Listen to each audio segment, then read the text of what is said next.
Hello and welcome to Samuel's Fortress. I'm your host Kirill, and today we're going to be discussing Yugoslav Macedonia. Now, in the fall of 1944, as we discussed in the previous video, the Soviet Union begins pushing into the Balkans and the local communist forces begin rising up and overthrowing the regional monarchies. And here we're also going to be talking about the Bulgarian monarchy, which is overthrown by the communists, specifically by the Fatherland Front, which is being led by a Kimon Georgiev.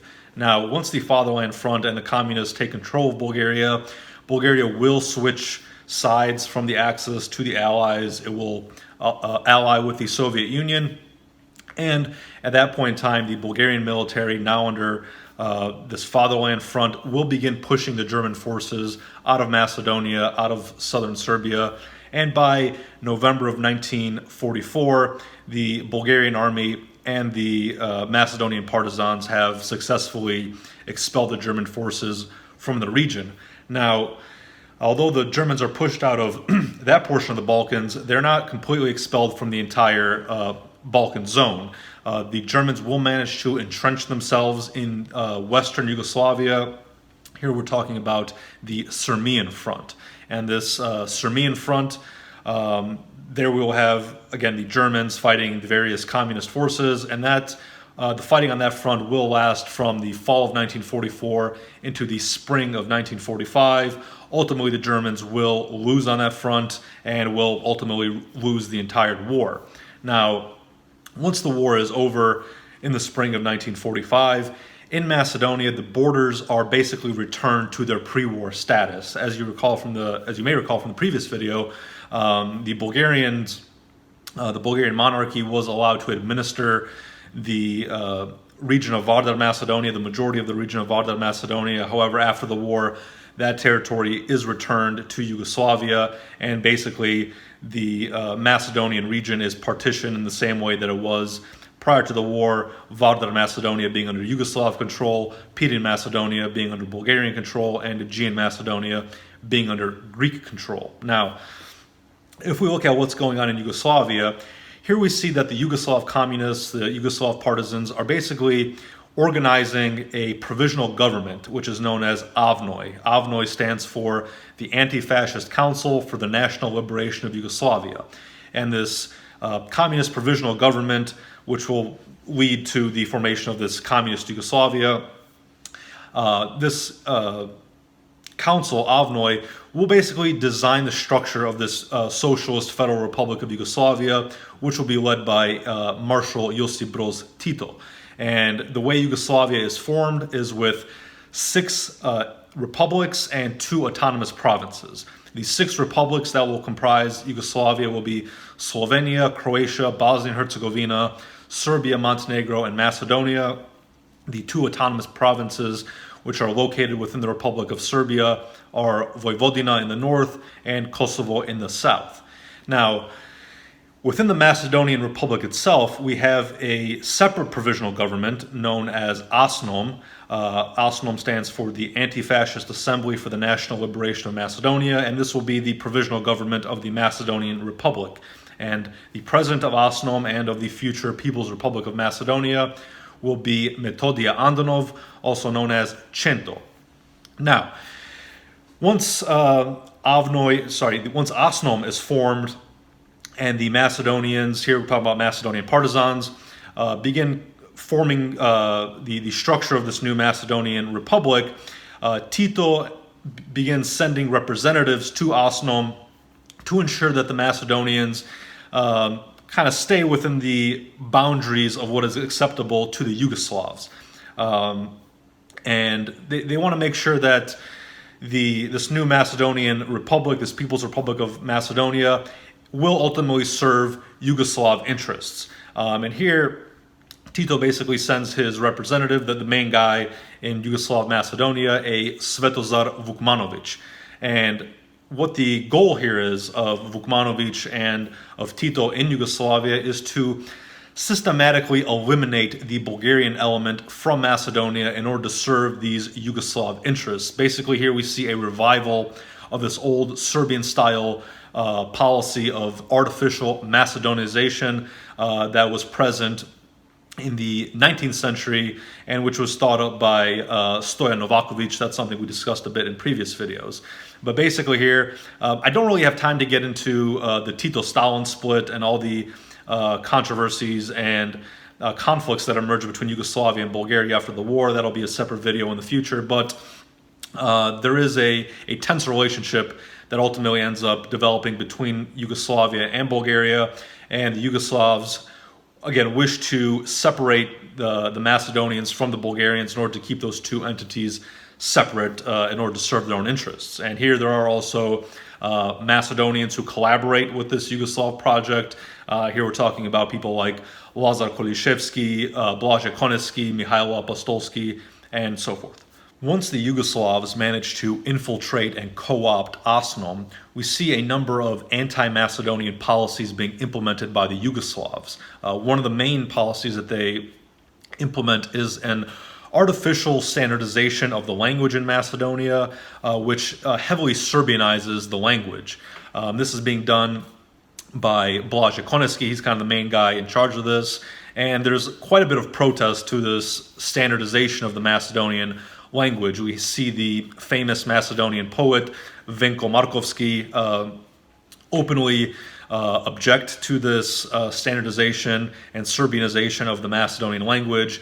He objects to the introduction of Serbian words into the language. He objects to the elimination of traditionally Cyrillic characters from the Macedonian alphabet, and so forth. We also see Macedonian surnames being altered to be more Macedonian as opposed to kind of traditionally Bulgarian. At least that's the way the Yugoslavs see it. And here we see a massive explosion in surnames ending with the suffix ski. Now, in order to get into this a little bit further, I will be referencing Chris Anastasov's work, A Visit to Yugoslav Macedonia. Now, as you can see, this is a very thin little booklet. Basically, for those of you who aren't aware, who haven't watched the previous videos, Chris Anastasov, he was a Macedonian from Aegean Macedonia who had to flee the region as a result of the Balkan Wars, ended up moving to the United States and becoming a professor at Washington University in St. Louis, Missouri. Now, after the war, I believe in 1957, Chris Anastasov, for the first time since he left back in the Balkan War period, returns to Macedonia to see what it's like under this Yugoslav regime. And this little booklet is basically his journal entries from that visit to Yugoslav Macedonia. And in this little booklet, he recalls a conversation he had with some teachers and professors in Skopje. And now I will quote from Professor Anastasov. "We were assigned to a room, and half an hour later I returned to the lobby to converse with my new acquaintances. They stood around me long after midnight. After I told them that I am also a teacher, the subject matter of our conversation centered around classwork, subject matter taught, pedagogy, school facilities, and finally, we came to the subject of the new Macedonian language. I spoke to them in Bulgarian, which they well understood, and why shouldn't they? The fact that their vocabulary contained a mixture of Serbisms and words of a local dialect did not necessarily mean that they could not speak Bulgarian. Answering some of their questions, I told them that I was born in Aegean Macedonia, and that 45 years ago I went to the United States, where I completed my secondary and university education. But how do you remember the Macedonian language? You are speaking it very well," asked one of them, who is currently assigned to teach the new Macedonian language in a school in Tito Veles.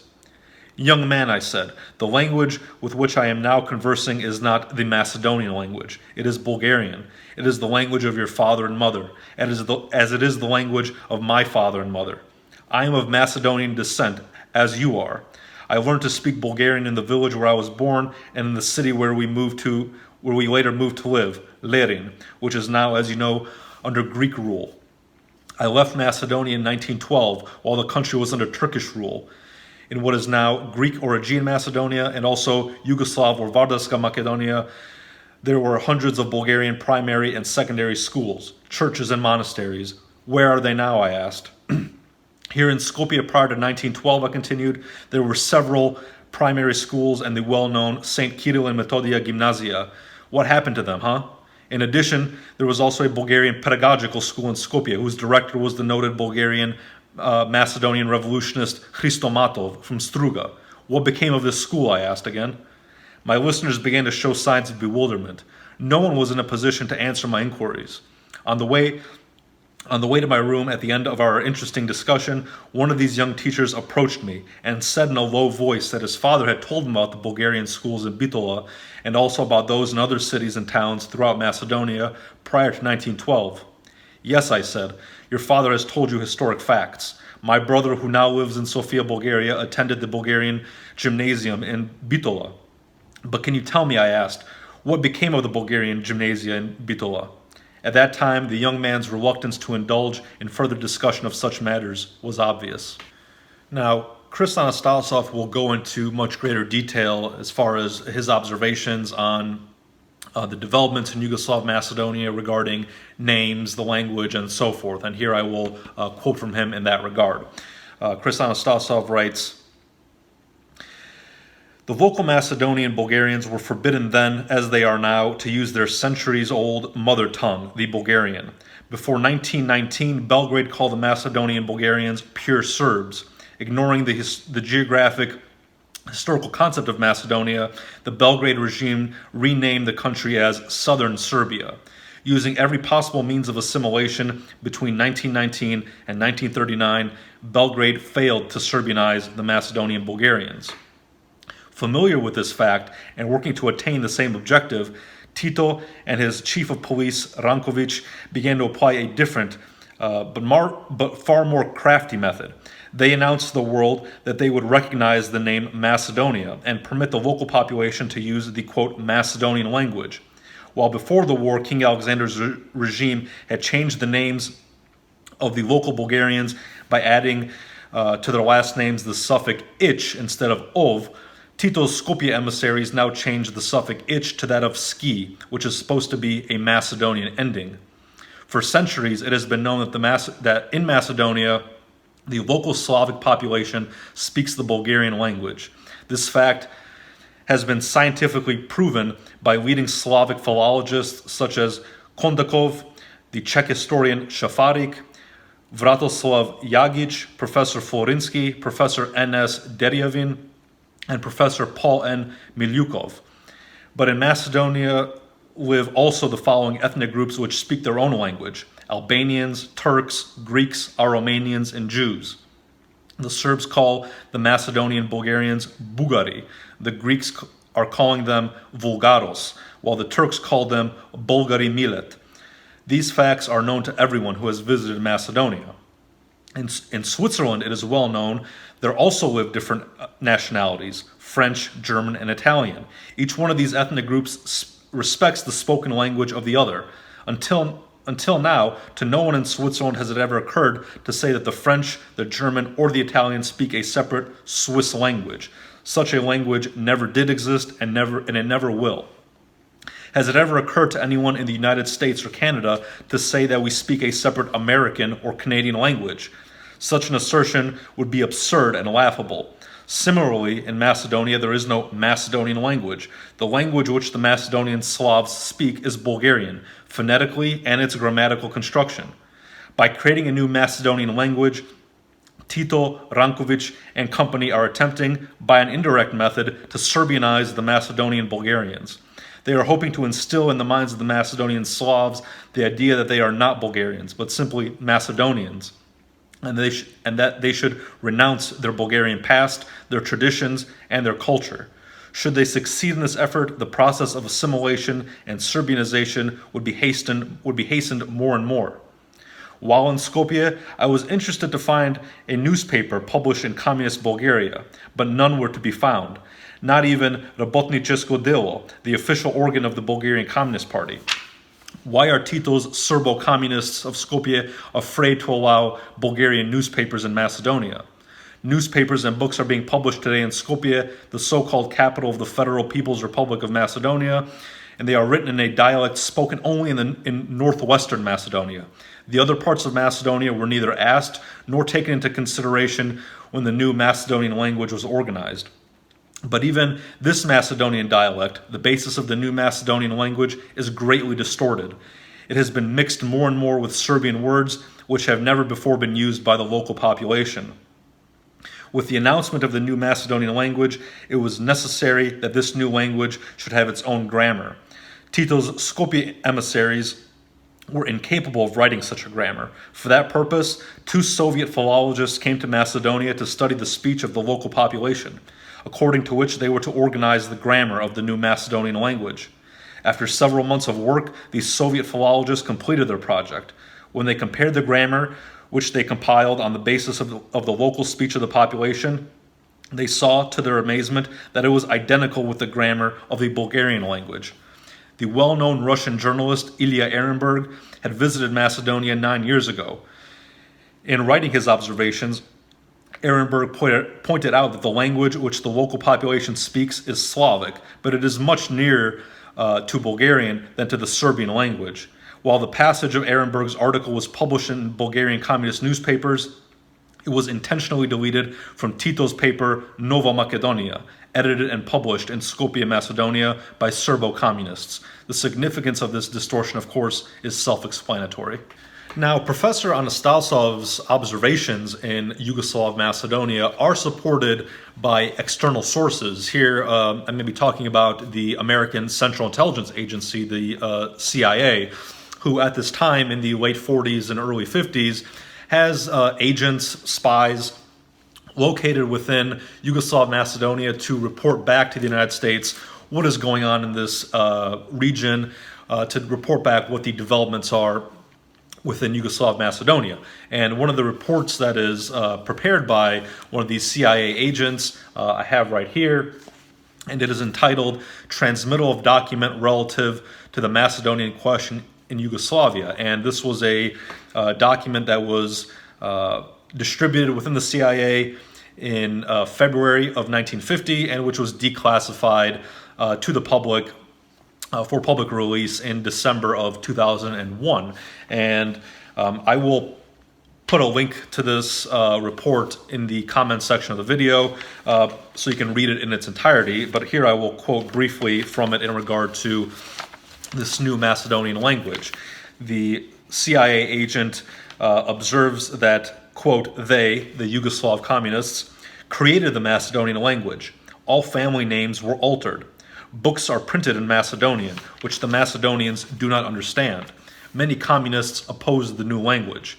The Macedonian language of today is created by decree of the communist regime. That CIA report, which I just cited, accurately states that the Macedonian communists are also opposed to this Yugoslav project of altering and distorting the Macedonian identity due to the fact that the Macedonian communists, although they're not pro-Bulgarian in the sense that they do not wish to be part of the Bulgarian state, they do not wish to be ruled by Sofia, they are also not anti-Bulgarian. They don't deny their their Bulgarian past, traditions, cultures, and so forth. They, although they support the idea of a Macedonian national identity, they don't support it in this Yugoslav fashion, which distorts the Macedonian identity. They accurately view that the Macedonian national identity is in a way an outgrowth of the Bulgarian national identity, which occurs.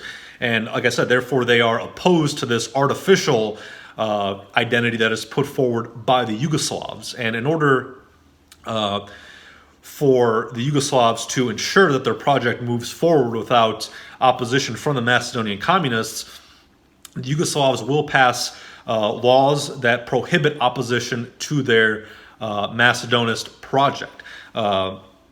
Here, one law I will cite is the Law for the Protection of Macedonian National Honor. And I will now read this law, which I translated crudely into English. So the law states, quote, at a time when Macedonia was occupied by the German and Bulgarian fascists, when the Macedonian people were experiencing difficult moments in their national existence, when the most ardent national forces, by all of their means, even with weapons in hand, fought to preserve the Macedonian nationality, language, and culture, and the Macedonian name, there were defeatists and traitors in our people, either from personal interests or from societal pressure, who cooperated in all ways possible with the occupiers, giving power to their fascistic denationalization policy. In that way, they betrayed their people and tarnished the Macedonian national name and Macedonian honor. The Macedonian people cannot leave the perpetrators of these atrocities unpunished. On this basis, the Anti-Fascist Assembly of the National Liberation of Macedonia adopted the following resolution. Section 1. A special court is created for the trial of the offenders of the Macedonian national honor, who on the territory of Macedonia will judge any person during the occupation committed a crime against the Macedonian national honor. Section 2. This court shall try those offenses committed against the national honor which cannot be qualified as a betrayal or as assisting the occupier in committing war crimes. Section 3. The court for crimes against the Macedonian national honor shall deprive the convicted of national honor, which includes deprivation of civic rights, forced labor, and confiscation of property. Deprivation of national honor can be temporary or lifelong, and forced labor can last up to 10 years. Section 4. If it is determined after the interrogation that a crime punishable by death has been committed, the court for crimes against the Macedonian national honor will be declared to be of incompetent jurisdiction, and the case will be sent to a court of competent jurisdiction. Section 5. The Anti-Fascist Assembly of the People's Liberation of Macedonia, by its president, will issue the necessary legal decisions which will determine the offenses to be tried by the court for crimes against the Macedonian national honor, the regulation of the court, and its procedure. Section 6. The court for trial of the offenders of the Macedonian national honor is chosen by the president of the Anti-Fascist Assembly for the People's Liberation of Macedonia and consists of 30 total members who judge in groups of 3 members. Section 7.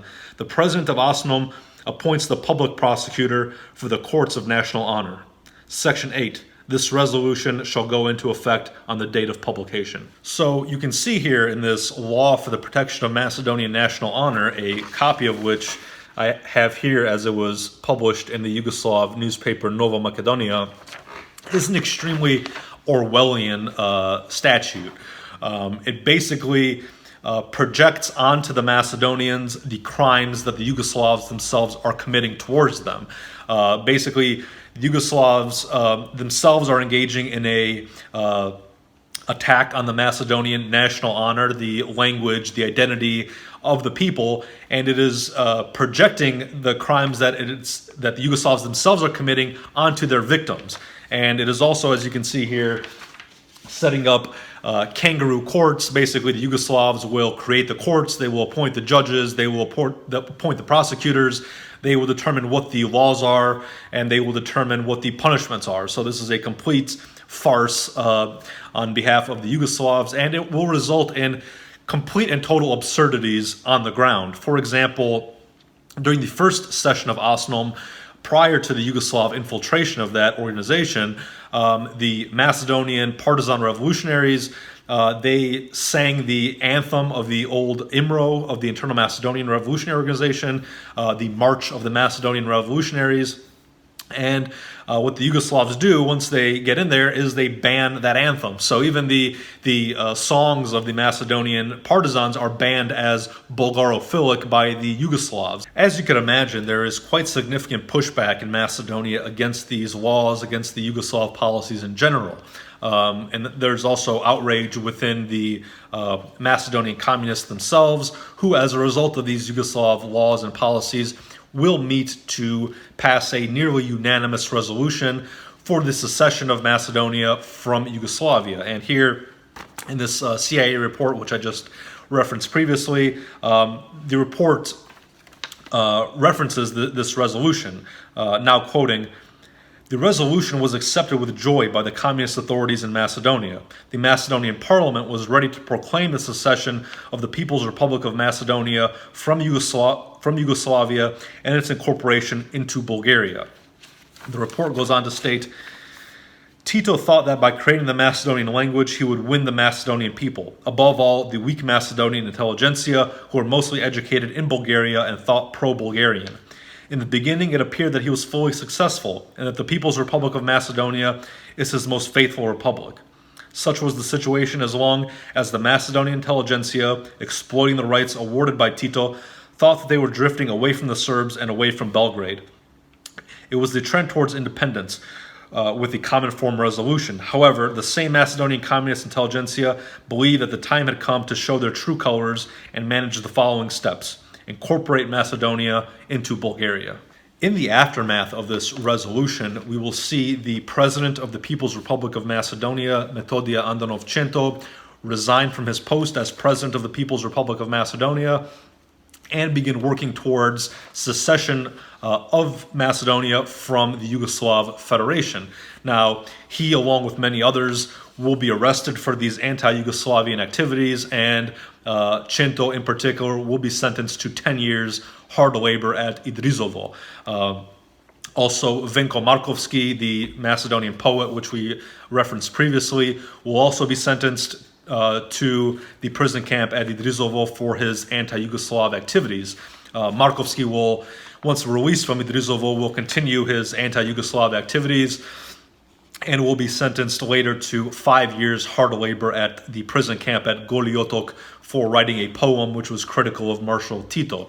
Goli Otok, for those who are unaware, was the infamous Yugoslav prison camp located on a small island in the Adriatic Sea, which was a real hell on earth. Now, the CIA also has a report entitled Prison Camps in Macedonia, which document what it is like in these Yugoslav prison camps located within Macedonia itself. Now, the report states, quote, "The prison camp in Idrizovo has approximately 4,000 inmates. Most of them were imprisoned because of opposition to the Tito regime. The director of the prison is Kamenkov from Bitola and his assistant Tsivko. The prisoners receive no food at breakfast time, and for lunch and dinner they receive cabbage and some grain. On Sundays they receive fresh beans and water.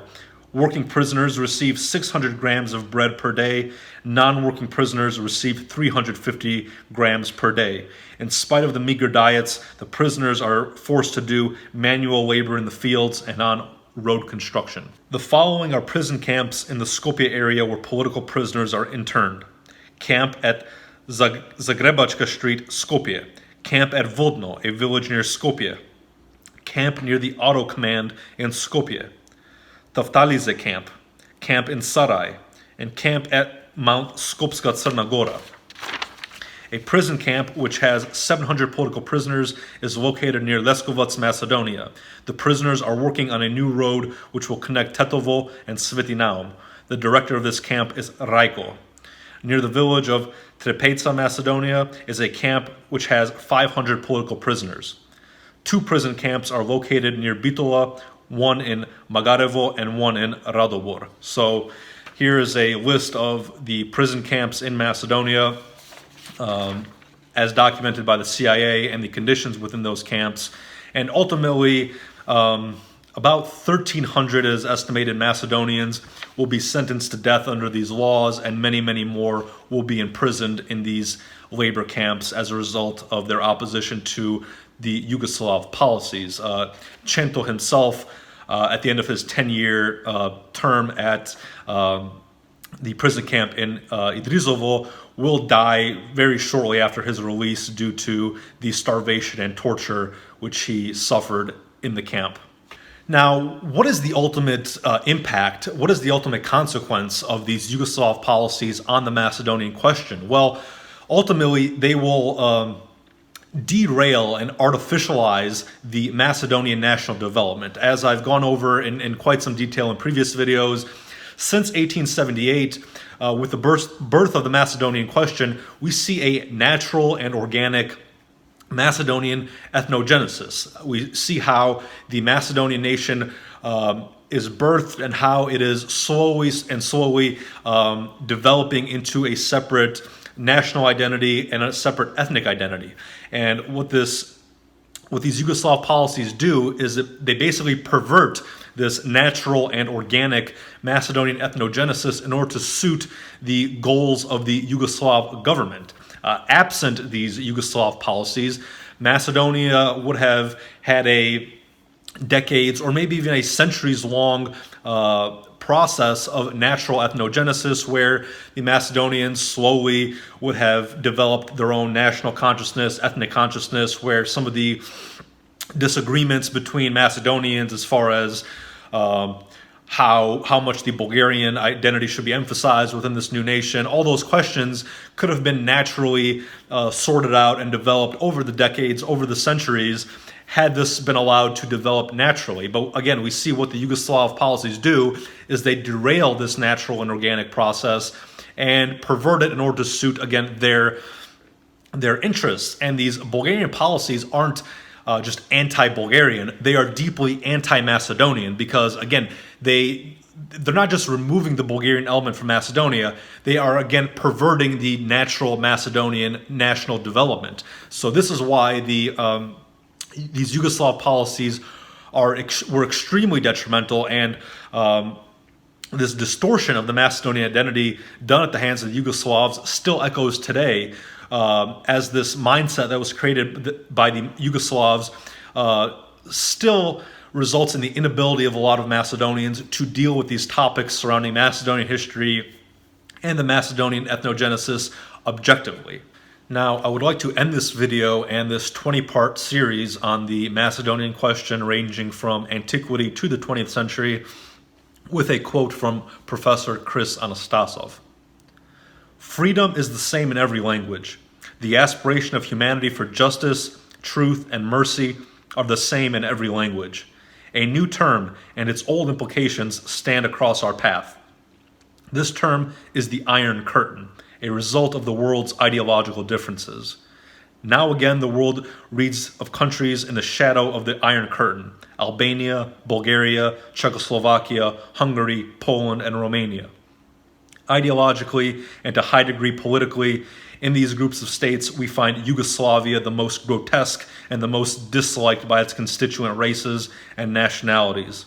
A hybrid of recent creation, Titoslavia now aspires to achieve what the ultra-imperialists of the former Serbian dynasty failed to accomplish.